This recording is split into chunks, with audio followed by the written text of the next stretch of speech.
Hi hello అందరికీ good morning. ముందుగా మన ప్రజావాణి తెలంగాణ సమగ్ర తెలుగు దినపత్రికలు మరి వీక్షించేటటువంటి వ్యూవర్స్ అందరికీ మహాశివరాత్రి శుభాకాంక్షలు. ప్రతి ఒక్కరూ సంతోషంగా ఉండాలి, ఆ మహాశివుడి ఆశీస్సులు అందరిపై ఉండాలని చెప్పేసి కోరుకుంటూ మరొకసారి మన ప్రజావాణి తెలంగాణ సమగ్ర తెలుగు దినపత్రిక తరఫున వీక్షకులందరికీ మహాశివరాత్రి శుభాకాంక్షలు. యాజమాన్యం తరఫున కూడా మహాశివరాత్రి శుభాకాంక్షలు తెలియజేస్తున్నాం తెలంగాణ రాష్ట్ర వ్యాప్త ప్రజలకి, మహాశివుడి భక్తులకి. సో ఇక మనం మెయిన్ పేజ్ వార్తా విశేషాలకి వెళ్దాం. ఎస్ఎల్బిసి సొరంగం ప్రమాదంపై జ్యుడిషియల్ కమిషన్ ఏర్పాటు చేయాలి. ఎస్ఎల్బిసి సొరంగ ప్రమాదంపై జ్యుడిషియల్ కమిషన్ ఏర్పాటు చేయాలని కాంగ్రెస్ ప్రభుత్వాన్ని BRS working president KTR demand చేశారు. ఒకవైపు సహాయక చర్యలను మరింత వేగవంతంగా కొనసాగిస్తూనే జరిగిన ప్రమాదం పైన అందుకు బాధ్యులైన వారిపైన విచారణ చేపట్టాలని ఆయన డిమాండ్ చేశారు. కాంగ్రెస్ ప్రభుత్వం అధికారంలోకి వచ్చిన తర్వాత రాష్ట్రంలో ప్రాజెక్టులో వరుసగా ప్రమాదాలు జరుగుతున్నాయి. ఏదైతే ఎస్ఎల్బిసి సొరంగ మార్గంలో ఏదైతే ర్యాట్ హోల్ మైనింగ్ విధానంలో కూడా మరి ఎంతో కృషి చేస్తున్నారు అధికారులు, ప్రతి ఒక్కరు కృషి చేస్తా ఉన్నారు. సో అయినా కానీ ఇంకా వాళ్ళ దగ్గర రీచ్ కాలేకపోతున్నారు. సో 8 మంది ప్రాణాలు ఉన్నాయా, అసలు వాళ్ళు ఉంటే ఏ స్థితిలో ఉన్నారు? 4 రోజులు గడుస్తూ ఉంది, వాళ్ళకి ఆక్సిజన్ అసలు వెళ్ళేటటువంటి ఆస్కారం కూడా లేదు, ఎందుకంటే ఆక్సిజన్ పైప్ కూడా లీక్ అవ్వడం జరిగింది. సో అక్కడ ఉన్నటువంటి బురదల్లో కురికిపోయి మరి ఏ పరిస్థితిలో ఉన్నారని ఆలోచించడానికి కూడా చాలా భయానకంగా ఉంది. సో వెళ్ళేటటువంటి ఎన్ని టీంలు వెళ్ళినా కానీ వాళ్ళని రీచ్ కాలేకపోతున్నారు. సో వాళ్ళ పరిస్థితి ఎలా ఉందో, అసలు బ్రతికున్నారా, బ్రతికుంటే వాళ్ళు ఏ విధంగా ఉన్నారు, వాళ్ళ బంధువులని వారి కుటుంబీకులను కూడా పిలిచి వాళ్ళతో మాట్లాడడం జరుగుతోంది. సో అసలు ఏ విధంగా మరి దీనికి పరిష్కారం లభిస్తుందో మనం వేచి చూడాల్సింది.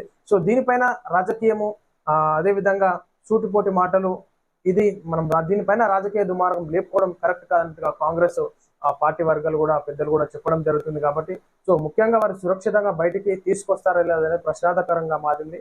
సో విచారణ అనేది ఖచ్చితంగా జరగాలి, ఎందుకంటే ఉన్నటువంటి ఇంజనీర్స్ లోపం వల్ల మరి ఎక్కడైతే సొరంగ మార్గం చేస్తున్నారో సో అక్కడ మట్టి ఎలా ఉంది, వాటర్ ఎట్లా ఉంది, సో కుంగేటటువంటి పరిస్థితులు ఉంటే ఏ విధమైనటువంటి జాగ్రత్తలు తీసుకోవాలని అసలు ముందుగా వారికి అవేర్నెస్ చేయాల్సి ఉంటుంది. కానీ అక్కడ వారికి ఏ విధమైనటువంటి మనకి వాయిస్ లో కూడా రావడం జరిగింది, మాకు ఏ విధమైనటువంటి సేఫ్టీ మెజర్మెంట్స్ ప్రికాషన్స్ కూడా ఇవ్వలేదు అన్నట్టుగా చెప్పడం జరుగుతుంది అక్కడ వర్కర్స్. సో ఖచ్చితంగా వారిపైన విచారణ చేపట్టాలి, ఎందుకంటే నెక్స్ట్ టైం మరలా ఇది పునరావృతం కాకుండా ఎక్కడ జరిగినా కానీ ఓన్లీ తెలంగాణలో కాకుండా ఈ సొరంగ మార్గంలో కానీ డిగ్గింగ్ చేసేటప్పుడు ఏ విధమైనటువంటి జాగ్రత్తలు తీసుకోవాలి, ఇది ఒకటి మనకు ఎగ్జాంపుల్ గా ఉంది. కాబట్టి ఖచ్చితంగా అధికారుల పైన, ఇంజనీర్స్ పైన ఆ వర్క్ కాంట్రాక్ట్ తీసుకున్నటువంటి వారి అధికారుల పైన చర్యలు తీసుకోవాల్సిందిగా కోరుతా ఉన్నాం.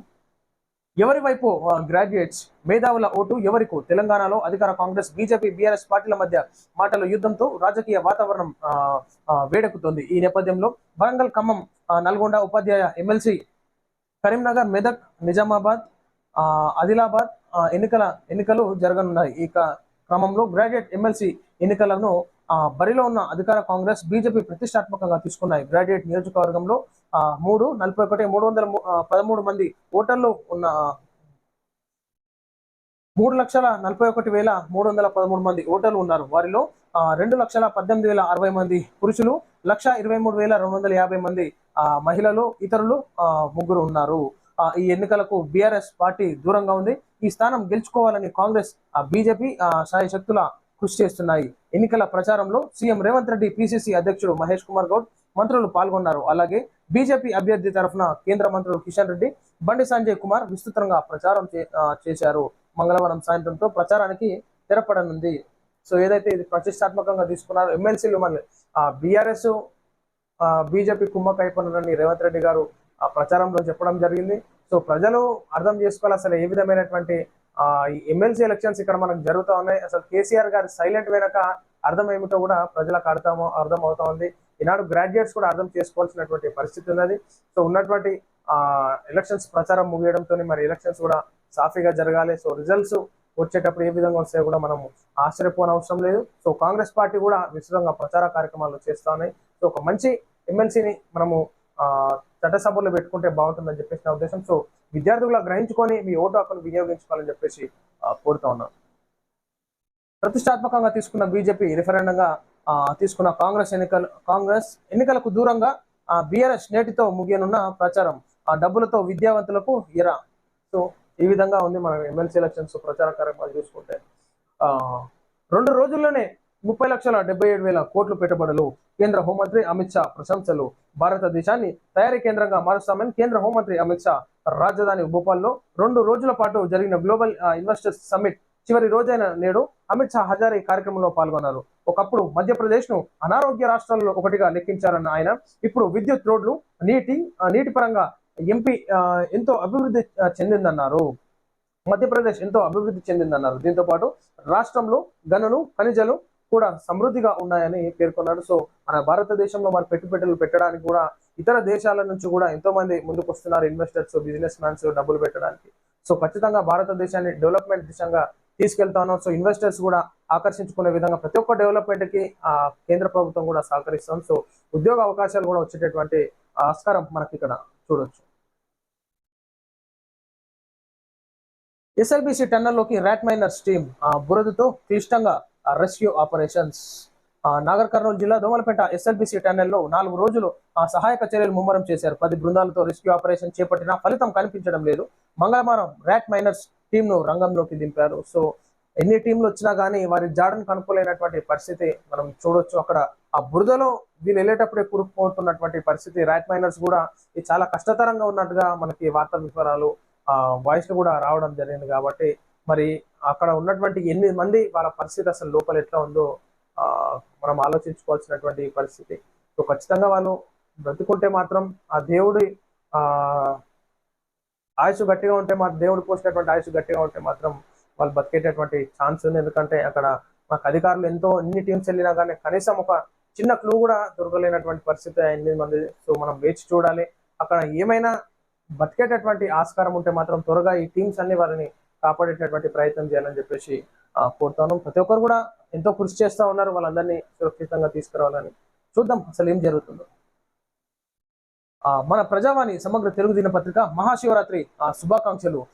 పాత్రికేయ మిత్రులకు, ప్రజలకు, ప్రజా ప్రతినిధులకు మరియు అధికారులకు, మిత్రులకు, శ్రేయోభిలాషులకు మహాశివరాత్రి శుభాకాంక్షలు. Sandapatla Anjireddy CESS director Mustabad. So అతను మన అందరికీ ఈ యొక్క మహాశివరాత్రి పండుగను పురస్కరించుకొని ప్రతి ఒక్కరికి శివరాత్రి శుభాకాంక్షలు తెలియజేస్తున్నారు. సో వారికి, వారి కుటుంబ సభ్యులకు కూడా మరి మన ప్రజావాణి తెలుగు దినపత్రిక తరఫున కూడా మహాశివరాత్రి శుభాకాంక్షలు. అన్నగారు ఇదే విధంగా మహాశివుడి ఆశీస్సులు ఎలవేళలో ఉండాలని కోరుకుంటూ తన అంచలంచలా ఎదిగి ఎంతో మందికి సేవా కార్యక్రమాలు చేస్తూ ఉంటారు అన్నగారు. సో అన్నగారి పైన కూడా ఆ మహాశివుడి ఆశీస్సులు ఎలవేళలా కుటుంబ సభ్యులు కూడా అందరూ సంతోషంగా, సుఖ సంతోషాలతో ఉండాలని చెప్పేసి కోరుకుందాం. సో అదే విధంగా మనకు కూడా ఇక్కడ శుభాకాంక్షలు తెలియజేయడం జరుగుతుంది. మన ప్రజావాణి సమగ్ర తెలుగు దినపత్రిక మహాశివరాత్రి శుభాకాంక్షలు.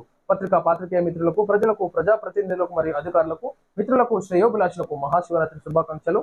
మన ఏదైతే ఇటుకబట్టి యాజమాన్యం వేములవాడ తరఫున మరి ఇటుకబట్టి యాజమాన్యం ప్రతి ఒక్కరూ ప్రజలందరికీ శుభాకాంక్షలు తెలియజేయడం జరుగుతోంది. సో అదే విధంగా మహాశివరాత్రి శుభాకాంక్షలు పాత్రికేయ మిత్రులకు, ప్రజలకు అందరికీ ప్రతి ఒక్కరికి మహాశివరాత్రి శుభాకాంక్షలు. Temple contractor Vemulawada temple contractor తరఫున కూడా ప్రజలందరికీ మహాశివరాత్రి శుభాకాంక్షలు ఇక్కడ తెలియజేయడం జరుగుతుంది. సో ఇది ప్రజలారా మనం చూస్తా ఉన్నాం. ఈరోజు మన ప్రజావాణి సమగ్ర తెలుగు దినపత్రికలోని మెయిన్ పేజర్స్ అండ్ వార్తా విశేషాలు మరి ఒక్కసారి ప్రజలందరికీ మహాశివరాత్రి శుభాకాంక్షలు సంతోషంగా జరుపుకోవాలని చెప్పేసి మన ప్రజావాణి తెలుగు దినపత్రిక తరఫున కూడా మేము అందరికీ శుభాకాంక్షలు తెలియజేస్తున్నాం. అందరికీ నమస్తే.